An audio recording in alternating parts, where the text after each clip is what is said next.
حضرت مرزا مظہر جانا فرماتے ہیں کہ بارش ہوئی تھی تازی دلی میں تازی بارش ہوئی تھی. ایک بابا لکڑی کے جوتے پہنے کھڑا ہوں، اللہ اسی کسے دے کچھ بھی نہیں لگ دے نہ کوئی ساڈا دردی. بابا مست ہو کے جا رہا، اللہ کرتا جا رہا. ایک طوائف اپنے کوٹھے سے اتر کے تو سیڑھیوں پہ بیٹھی تھی، ساتھ اس کا یار بھی بیٹھا تھا.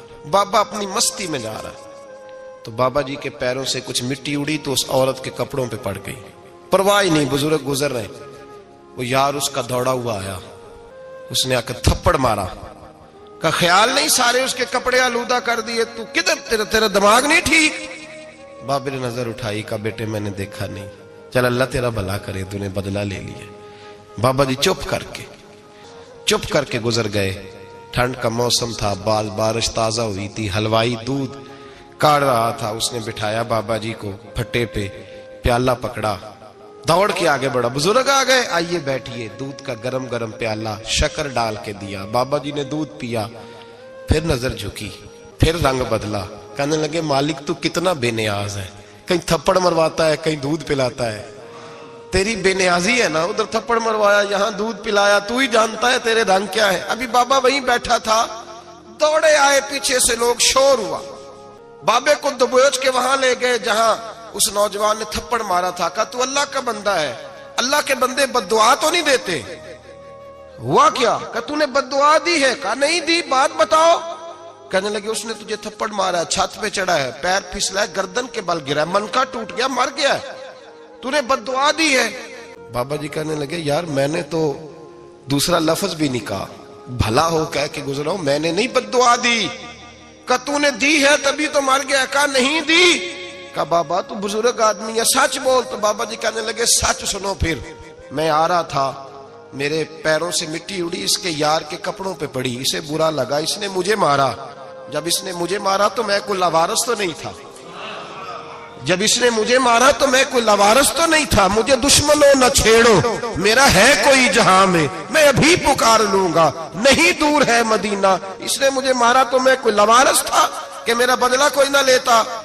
اس نے مجھے مارا ہے تو میرے یار کو برا لگا تو اس نے اسے مار دیا ہے، میری تو غلطی کوئی نہیں. یاروں کا جھگڑا ہے، یہ تو دوستوں کا جھگڑا ہے، یہ تو یاروں کا جھگڑا ہے، کوئی غلطی نہیں میری، کوئی غلطی نہیں. خش جنہ قدر نہیں میرا، اے میرے صاحب نو وڈیاں، میں تے گلیاں دا روڑا کوڑا، مینوں محل چڑھایا ہے سائیاں، مینوں محل چڑھایا ہے سائیاں. فرمایا اس نے مجھے لاوارث سمجھا تھا کہ تھپڑ مار کے گزر جائے، میرا کو پوچھے گا ہی نہیں. میرے رسول پاک علیہ السلام کے بارے میں رب فرماتے ہیں ابھی میں تو تیرے ہوتے ہوئے کافر کو سزا نہیں دیتا کہ تو موجود ہے. یاد رکھیں حضرت فضیل بن ایاز فرماتے ہیں ایک جوان تھا، مسجد میں آیا، لوگوں سے کہنے لگا روٹی کھلاؤ. کسی نے توجہ نہ کی. اس نے کہا میں رب بتانے والا ہوں، میری طرف دیکھو تو صحیح. کسی شخص نے خیال ہی نہ کیا. پھر اس نے کہا یار تھوڑا سوچو.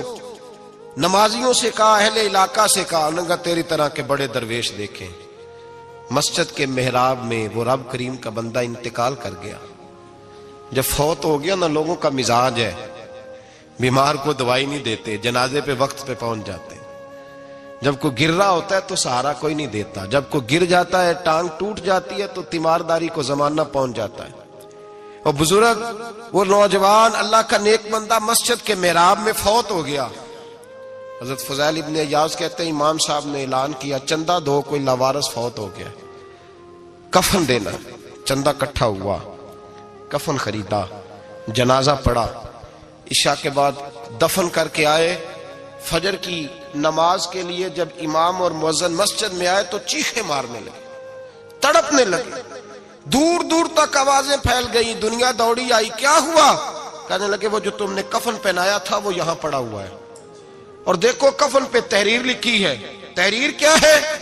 عرش کے مالک نے فرمایا میرے دوست نے روٹی مانگی تم نے دی نہیں، اس نے تمہیں میرے قریب کرنے کے لیے اپنی طرف توجہ کرائی، تم نے کی نہیں، اور میرا یار تمہارے کفن کا محتاج تھا، سنبھال کے رکھو اپنا کفن، میں نے اسے جنت کا لباس عطا فرما دیا، سنبھال کے رکھو. یہ کوئی لاوارثوں کا ٹولہ ہے؟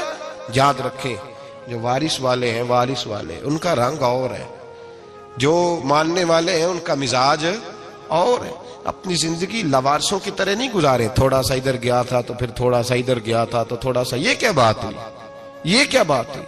اپنے آپ کو، اپنی نسبت کو، اپنے عقیدے کو مضبوط رکھیں۔ 1 انچ کے لیے اعلیٰ حضرت فاضل بریلوی رحمت اللہ علیہ کے مکان کی دیوار گر گئی، ایک کونا مکان کا، آپ جانتے ہیں پرانی دیواریں چھوٹی ہوتی تھی اور بارشوں میں اکثر گھروں کی دیواریں گری ہوئی ہوتی تھی، ایک سائیڈ کی دیوار گر گئی تو اس کونے میں ہندوؤں کا گھر تھا۔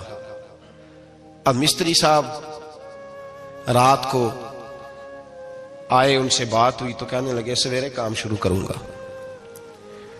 کہا 1-2 صاحب نے کہ ہندوؤں کا گھر ساتھ ہے اور وہ دشمن بھی بڑے زیادہ ہیں، تو رات کو ہی ہو جائے۔ کہنے لگا جی نہیں، میری مجبوری ہے، مزدور کہاں سے لاؤں گا، بڑے معاملات ہیں، سویرے شروع ہوگی۔ اب رات کو مولانا ظفر الدین بہاری علیہ رحمہ کہتے ہیں بچے مدرسے کے، باقی سارے لوگ، سب کو جمع کیا گیا، چونکہ اس طرف سے تھوڑا خطرہ تھا ہندوؤں کی جانب سے۔ کہا جناب یہ بڑے دشمن ہیں اسلام کے، تو اس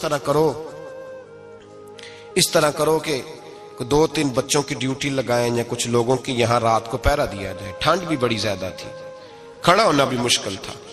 اعلیٰ حضرت رحمت اللہ علیہ عشاء کی نماز کے بعد جلدی حجرہ خاص میں تشریف لے جاتے تھے۔ اس رات جب دیکھا نا باہر شور ہو رہا ہے تو اسی طرح سر پہ ایک رومال لپیٹا تو باہر آ گئے، کہنے لگے کیا شور ہے؟ کہا حضور سردی ذرا زیادہ ہے تو یہاں کسی کی ڈیوٹی لگانی ہے پہرے کی۔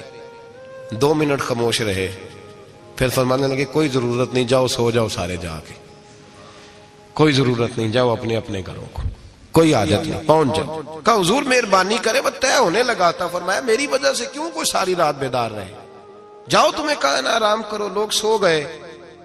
صبح فجر کی نماز پڑھ کے اعلیٰ حضرت رحمت اللہ تعالی علیہ جب سیڑھیاں اتر رہے تھے رضا مسجد کی، تو وہ جس ہندو کی جانب سے زیادہ خطرہ تھا وہ سیڑھیوں پہ بیٹھا تھا، مسجد کی سیڑھیوں پہ۔ سب لوگوں کی توجہ ہو گئی، کہنے لگا مولانا میں کلمہ پڑھنے آیا ہوں، مجھے کلمہ پڑھا کے مسلمان کر دیں، میں کلمہ پڑھنے آیا ہوں، مسلمان کریں۔ لوگوں کی توجہ، اعلیٰ فرمانے لگے نہیں ابھی تو انتظار کر، تھوڑی دیر کے، اچھی طرح سوچ لے، جذباتی فیصلہ نہ کر کہ تو آ رہا ہے۔ یہ کہہ کے جب 2 سیڑھیاں نیچے اترے اس کے پاس سے تو اس نے پیر تھام لیے، کہنے لگا اب ایسے تو نہ کرو، رونے لگا۔ اعلیٰ حضرت رحمت اللہ نے کلمہ پڑھایا، کچھ باتوں کی نصیحت فرمائی، تشریف لے گئے۔ گھیرنے والے گھیر کے بیٹھ گئے، کہنے لگے ہمیں بھی بتا بدلہ کیسے ہے۔ کہنے لگا دیوار گر گئی، آدھی رات کے وقت، آدھی رات تک انتظار کرتا رہا، پہرے دار کوئی نہیں، تو 2 تلواریں لے کر جب میں ان کے مکان کی جانب بڑھا، میں نے کہا آج گردن کاٹوں گا اور کاٹ کر کے نکلوں گا۔ کہتا ہے جب میں قریب آیا تو 2 شیر کھڑے تھے، اوپر سے پلٹ کے آیا تو پھر کھڑے تھے، ادھر سے پلٹ کے آیا تو پھر کھڑے تھے۔ فرماتے ہیں میں 2 گھنٹے کے بعد آیا تو پھر پلٹ کے کھڑے تھے، میں پھر 1 گھنٹے کے بعد آیا، سحری کا وقت ہو گیا تو پھر پلٹ کے کھڑے تھے، اب میں ڈر کے بھاگا۔ کہتے ہیں فاضل بریلوی نے اپنی کھڑکی سے منہ باہر نکالا، کہنے لگے اور کتنا تجربہ کرے گا، مجھے تو لاوارث سمجھتا ہے، لاوارث ہوں میں، اور کتنا تجربہ کرے گا، بس کر مان جا۔ میں نے کہا حضور یہ کون ہے، مجھے بتائیے تو صحیح یہ کون ہے۔ تو کہنے لگے میں نے ساری زندگی رسول اللہ کی عظمت کا دفاع کیا ہے، ساری زندگی غوث اعظم کے نعرے لگائے ہیں، ابھی تو یہ مدد صرف غوث پاک جیلانی کی بھیجی ہوئی ہے، ابھی تو غوث اعظم کی بھیجی ہوئی مدد ہے، مولا علی ابھی پیچھے ہیں، 2 جہاں کے محبوب ابھی اس سے پیچھے ہیں، وہ تو ابھی پیچھے ہیں، پیچھے کھڑے ہیں کہ ضرورت پڑی تو ہم بھی تیار بیٹھے ہیں۔ او بھائی آج رواج ہو گیا، رواج، میں نے 2-4 دن پہلے بھی کہا تھا، لوگ کہتے ہیں نہیں کوئی نہیں ضرورت، سامنے سارا کچھ نظر آ رہا ہے۔ او خدا کے بندو یاد رکھو، نسبت ہے بڑی چیز، جانے تگو دو میں، اگر کسی کو نسبت میسر آ گئی نا، نسبت، خالی دامن ہی مل گیا، تیرے ہاتھ میں کچھ ہے تو ہونی چاہیے نا، خالی دامن ہی تجھے کسی کا میسر آ گیا تو بچ گیا۔ اپنی نسبتوں کی حفاظت کریں، ان کو مضبوط کریں، ان پر محنت کریں، ان پر توجہ رکھیں۔ یہ نسبت جو ہوتی ہے نا، نسبت، یہ دیکھیں نا، ایک گتا ہے عام کتاب کو لگا ہوا ہے تو جہاں مرضی رکھ دو، اس کی کوئی قدر نہیں، لیکن جو گتا قرآن مجید کو لگ گیا ہے اس کو بغیر وضو چھونا جائز ہے۔ ایک پٹھے پہ اینٹ بنی ہے، جو باتھ روم میں لگ گئی وہاں بغیر جوتے کے جایا نہیں جا سکتا، اور جو مسجد میں لگ گئی وہاں جوتے پہن کے جایا نہیں جا سکتا۔ یہ نسبت ہے بڑی چیز، اگر میسر آئے نصیب ہو اپنی نسبت کو مضبوط کر کے رکھا کریں، اس کی جولانی کا مظاہرہ کیا کریں، اس نسبت میں روز توانائی آنی چاہیے۔ میں آپ کو بڑی ذمہ داری کے ساتھ ایک بات بتاتا ہوں تجربے کی، ہمیں جتنا کسی نے آ کے کہا ہے نا نسبت کے خلاف، ہماری نسبت اس سے زیادہ مضبوط ہوئی۔ ہمیں جتنا کسی نے آ کے کہا ہے نا جی آپ کو کیا ملا، آپ کو کیا ملا، تو ہم نے اتنا کہا یار جیسے جیسے تو کہتا جاتا ہے ہماری تو نسبت میں اضافہ ہوتا جاتا ہے، ہمارا تو مزاج بدلتا جاتا ہے، روز ایک نیا پردہ کھلتا ہے، روز ایک نیا رنگ واضح ہوتا ہے، روز ایک نئی توانائی۔ ابھی تھوڑے دن کی بات ہے، ایک مولانا شرف الدین صاحب ہے، مفتی صاحب، میرے حضرت صاحب کے مرید ہوئے، مفتی تھے، عالم آدمی تھے، سرکار تاج الشریعہ، ہمارے شیخ سے بیعت کی۔ اب ہمارے حضرت صاحب کا اس وقت حال وہی ہے، وَرَأَيْتَ النَّاسَ يَدْخُلُونَ فِي دِينِ اللَّهِ أَفْوَاجًا، اب فوجوں کی فوجیں لوگ آتے ہیں۔ ہم نے دیکھا ہے صرف خالی مرید ہونے والے باہر سینکڑوں کی تعداد میں ہزاروں لوگ بیٹھے ہیں کہ صرف بیعت اتنا کہہ دیں ہم نے قبول کیا۔ اس عالم میں اور جہاں حضرت صاحب کا اعلان ہو جائے کہ تشریف لا رہے ہیں وہاں لاکھوں کا مجمع جمع ہو جاتا ہے، اور ایک جھلک دیکھنے کو لوگ ترستے رہتے ہیں۔ یہ کیفیت ہم نے دیکھی، وہ دور گزر گیا، کبھی ایسا بھی ہوتا تھا ایک میں ہوتا تھا، ایک تو ہوتا تھا، اور تیسری تنہائی ہوتی تھی۔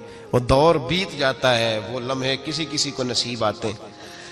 حضرت کا وہ مولانا شرف الدین صاحب کہتے ہیں مرید ہوا، تو مرید ہوا مجمع میں، رسی حضرت پھینکتے ہیں یا چادر پھینکتے ہیں تو پکڑ کے مرید ہوا، تو ساتھ ساتھ اور چادریں باندھی تھی، لوگوں نے پکڑی ہوئی تھی۔ ایک مولانا، میں جب بیعت ہو کے آیا ان کو بتایا تو مجھے کہنے لگے یار تو ایسی جگہ مرید ہو گیا جو تیری بات بھی نہ سن سکیں، جن کو تو دکھڑا بھی نہ سنا سکے، جو مصروف ہی بڑے رہتے ہیں، کہاں مرید ہو گیا تو؟ ایسے پیر کا بیعت ہوتا جہاں تو جاتا، وہ تیرے پاس آتے، گفتگو ہوتی، بات چیت ہوتی۔ کہتے جب انہوں نے مجھے بہت زیادہ قائل کیا نا، بہت زیادہ، تو میں نے ارادہ کر لیا، میں نے کہا بات ٹھیک ہے، بیعت کہیں اور ہونا چاہیے تھا۔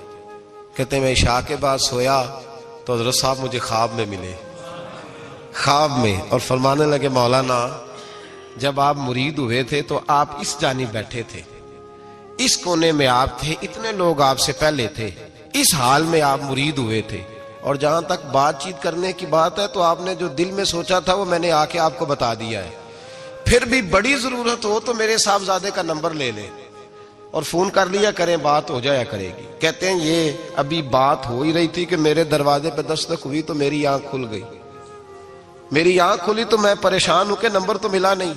ایک انجینئر صاحب میرے محلے میں رہتے تھے، فرماتے ہیں وہ شام کو میرے پاس آئے اور کہنے لگے مولانا سنا ہے آپ حضرت مفتی اختر رضا صاحب سے مرید ہو گئے؟ میں نے کہا ہاں، تو کہنے لگے میں ان کے مدرسے میں کام کر کے آئے ہوں، میرے پاس ان کے بیٹے کا نمبر ہے، چاہیے آپ کو؟ نمبر ہے چاہیے؟ کہتے ہیں نمبر مجھے وہ شام کو گھر آ کے دے گئے۔ اب جب میں آستانہ نور پہ بریلی شریف ملنے کے لیے حاضر ہوا تو میرے دل میں خیال آیا، جب میں اندر گیا نا تو میرے دل میں خیال آیا حضور خواب جو آئی تھی اتنی بھی جلدی کیا ہے، ذرا ٹھہر جائیے، آپ ملے جو تھے تو صاحب نمبر بھی دے ہی جاتے۔ میرے دل میں خیال آیا تو السلام علیکم کے بعد حضرت کہنے لگے مولانا مجھے تو جلدی کوئی نہیں تھی، آپ کے دروازے پہ دستک ہو گئی تھی، مجھے تو کوئی جلدی نہیں تھی، آپ کا دروازہ بجنے لگا تھا، مجھے تو جلدی کوئی نہیں تھی لوٹنے کی۔ ہر مشکل دی کنجی یارو ہاتھ مرداں دے آئی، اور مرد نظر کرے جس ویلے مشکل رہے نہ کائی۔ بس لوگوں یہ یاد رکھو اور اس پہ عمل کرو، اپنی نسبتوں کو مضبوط کریں۔ ہمارا تو جیسے دن کا اجالا چمکتا ہے نا، جیسے نیا دن چڑھتا ہے ہمارے لیے تو ایک نئی روشنی لے کے آتا ہے۔ اپنے آپ کو بیدار رکھیں۔ سورج اگر باہر پورا نکل آئے نا تو جو آدمی آنکھیں زور سے بند کر لے اسے کوئی شے نظر نہیں آتی، پورا سورج نکلا ہوا بھی ہو، سورج اسے نظر آئے گا جس کی اپنی آنکھیں بھی کھلی ہوں گی۔ تو آنکھیں ہی نہیں کھول رہے، تو آنکھیں ہی نہیں کھول رہے، آنکھیں، یہ شکوہ آنکھیں نہ کھولنے کا ہے، آنکھیں نہیں کھول رہے تو سورج کیسے نظر آئے گا؟ بات ذرا سخت ہے پر چلو آپ میرے عزیز ہیں کر جاتا ہوں۔ ملا رومی رحمت اللہ تعالی علیہ فرماتے مجھ سے ایک شخص نے کہا کہ نبی پاک صلی اللہ تعالی علیہ وسلم اگر سراجم منیرہ ہے تو نظر کیوں نہیں آتے؟ تو میں نے کہا الو اگر آنکھیں بند کر لے تو اسے کوئی شے نظر نہیں آتی، آنکھیں بند کر لے تو اسے کوئی شے نظر، تو آنکھیں تو کھولنا، آنکھیں کھول۔ یہاں میں اپنے کمرے میں یوں پردہ آگے کر کے لائٹ بند کر کے باہر شور مچاؤں سورج کوئی نہیں، سورج کوئی نہیں، تو مجھے کوئی بندہ کہے گا پاگل اس طرح کر، باہر نکل، ادھر آ تجھے دکھاؤں سورج ہے کہ نہیں، تیری تو اپنی آنکھیں بند ہے۔ اقبال کہتے ہیں دل بینا بھی کر خدا سے طلب، آنکھ کا نور دل کا نور نہیں، اندر کی آنکھیں کھول، اندر اتنا اندھیرا ہے تو باہر کیسے نظر آئے گا؟ تو لوگ آنکھ ہی نہیں کھولتے، دائیں بائیں دیکھتے رہتے ہیں۔ نسبت کو مضبوط کریں۔ رب تو فرماتا ہے حبیب تو موجود ہے تو میں کافر کو بھی عذاب نہیں دیتا۔ اب یہاں خالص نسبت کا بیان ہے، خالص، یہ نہیں فرمایا کہ حبیب ان کے عمل اچھے ہیں تو میں عذاب نہیں دیتا، یہ نہیں فرمایا کہ حبیب یہاں خانہ کعبہ ہے تو میں عذاب نہیں دیتا، نسبت کی بات فرمائی، نسبت کی۔ یہ نہیں فرمایا کہ حبیب یہاں روز طواف ہوتا ہے تو عذاب نہیں دیتا، یہاں تلاوت ہوتی ہے تو فرمایا حبیب تو ہے اس لیے میں انہیں عذاب۔ مدینے میں کبھی زلزلہ نہیں آیا، پتہ ہے آپ کو؟ اس لیے نہیں آیا کہ وہاں میرے مصطفیٰ کا گنبد خضرا ہے۔ کوئی فصل وہ بیجتے نہیں، کوئی فصل بوتے نہیں، وہ کوئی فصل بھی، لیکن دنیا کی ہر شے آپ کو مدینے میں ملتی ہے۔ جو سب سے اچھا پھل کھانا چاہے اسے مدینے میں جا کے ملتا ہے، اس لیے کہ وہاں گنبد خضرا کی ہریالی موجود ہے۔ دنیا کی ہر نعمت ملتی ہے اس لیے کہ گنبد خضرا جو موجود ہے۔ تو بھائی یہ نسبتوں کی بار ہے، نسبتوں کی۔ پرانی امتوں میں جب کوئی گناہ کرتا تھا تو دروازے پہ لکھا ہوتا تھا سویرے، میرے حبیب نے دعا فرمائی مولا یہ میرے ہیں انہیں رسوا نہ کرنا، اے اللہ میرے ہیں انہیں رسوا نہ کرنا۔ تو میرے بھائی سن لو اور یاد رکھ لو، لاکھوں پاپ بھی لوگ کر کے آئیں، سویرے منہ دھو کے نکل آئیں تو عرش کا مالک رسوا نہیں کرتا، بلکہ کہتا ہے تو میرے دامن میں چھپ جا، اندر جا کے جہاں گناہ کیا ہے وہاں جا کے دل سے سچی توبہ کر لے، میں قیامت میں بھی کسی کو نہیں بتاؤں گا کہ تو نے گناہ کیا ہے۔ تو برکت کس کی ہے؟ رسول پاک کی۔ یہ برکت کس کی ہے؟ حبیب دو عالم کی صلی اللہ۔ غلامی کا رشتہ مضبوط کریں، غلامی کا وارث والے بنے، لوارث نہ بنے۔ لوارثوں جیسی زندگی نہ گزارے، جہاں مرضی چلے گئے، جہاں مرضی چھٹیاں کار ہے، جتنے مرضی ٹائم بتا ہے، جو مرضی طبیعت میں آیا کرتے پھرے، پتہ ہی کوئی نہیں، حال ہی کوئی نہیں، یہ کوئی کیفیت نہیں ہے کوئی بھی۔ مجھے ایک صاحب کہنے لگے کہ ایک پیر بھائی پوچھ رہا تھا حضرت صاحب کا حال کیا ہے، میں نے آج کے بعد اس نے تجھ سے پوچھا تو بالکل نہ بتانا۔ وہ کیسا بیٹا ہے، وہ کیسا بیٹا ہے جو پڑوسیوں سے دائیں بائیں لوگوں سے حال پوچھتا ہے، اسے پتہ ہی نہیں، اسے خبر ہی نہیں، اسے تو لمحے لمحے کی خبر ہونی چاہیے، اسے تو منٹ منٹ کا پتہ ہونا چاہیے تھا۔ وہ اس نے کس طرح کی نسبت رکھی ہوئی ہے جس کو ہم سایوں سے پوچھنے پڑتا ہے ذرا پتہ کر کے بتانا حال کیا ہے۔ تو کدھر تھا بھائی، اتنی دیر ہو گئی، تو نے حال بھی کسی اور سے پتہ کرانا ہے؟ میں نے کہا اس کو کہنا آج کے بعد حال پوچھنا ہوا تو خط لکھے، میں بھی جواب لکھ دوں گا، بات ختم ہو گئی۔ جب دور دور جو رہنا ہے تو ٹھیک ہے، پھر اس طرح نہ تو خدا ہے نہ میرا عشق فرشتوں جیسا، دونوں انسان ہیں تو پھر کیوں اتنے حجابوں میں ملے؟ اور اس نے کہا تھا اب کہ ہم بچھڑے تو شاید کبھی خوابوں میں ملے، جیسے سوکھے ہوئے پھول کتابوں میں ملے۔ ایسا کام نہ کریں کہ وہ انداز ہی بدل جائے، اپنی نسبتوں کو مضبوط کریں۔ اللہ تبارک و تعالیٰ سے دعا اور التجا ہے کہ اللہ کریم ہمیں نسبتوں کی مضبوطی عطا فرمائے، اور اللہ تبارک و تعالیٰ ہمیں یہ توفیق دے کہ ہم سمجھ جائیں اس بات کو کہ اصل بات ہے کیا، اور اصل کی مضبوطی کتنی ضروری ہے، اصل تک پہنچنا کتنا ضروری ہے۔ اور یہ بھی یاد رکھیں، اماں جب ناراض ہوتی ہے نا، جب اماں ناراض ہوتی ہے تو کہتی ہے بس نکل جاتا، فٹافٹ نکل جاتا، دوڑ جا، کوئی تعلق نہیں۔ ابا بھی کہتا ہے آج آیا تو ٹانگیں توڑ دوں گا، حال ہی کوئی نہیں۔ اور وہی بیٹا جا کے 2 منٹ پیروں میں بیٹھتا ہے، کہتا ہے اماں تجھے پتہ ہی نہیں میں کتنی ٹینشن میں تھا۔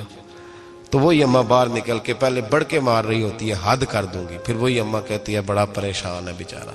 یہ کیفیت ہے، اپنے آپ کو صحیح کریں، اپنی نسبتوں کو مضبوط کریں، احکامات پہ عمل کریں، محبوب کی غلامی تگڑی کریں۔ یہ جو سستیاں ہیں، کوتاہیاں، ان کو دور کریں۔ زندگی کا لطف آتا ہی تب ہے جب آپ پورے طور پر اپنے آپ کو چاق و چوبند کرتے ہیں۔ اگر تھوڑا کر لیا، تھوڑا چھوڑ دیا، 1 پڑھ لی، 3 رہ گئیں، 3 پڑھ لی، 2 رہ گئیں، یہ لطف نہیں ہے، یہ ذائقہ نہیں ہے۔ اپنے آپ کو مضبوط کریں اور پورا مضبوط کریں، پوری اپنے اندر جو ہے وہ جولانی نسبت کی پیدا کریں۔ بس یہ دعا کریں اللہ جب تک زندہ رکھے غلامی میں رکھے، اور مارے تو غلاموں جیسی موت عطا فرمائے۔ آخر دعوایا ان الحمد للہ رب العالمین۔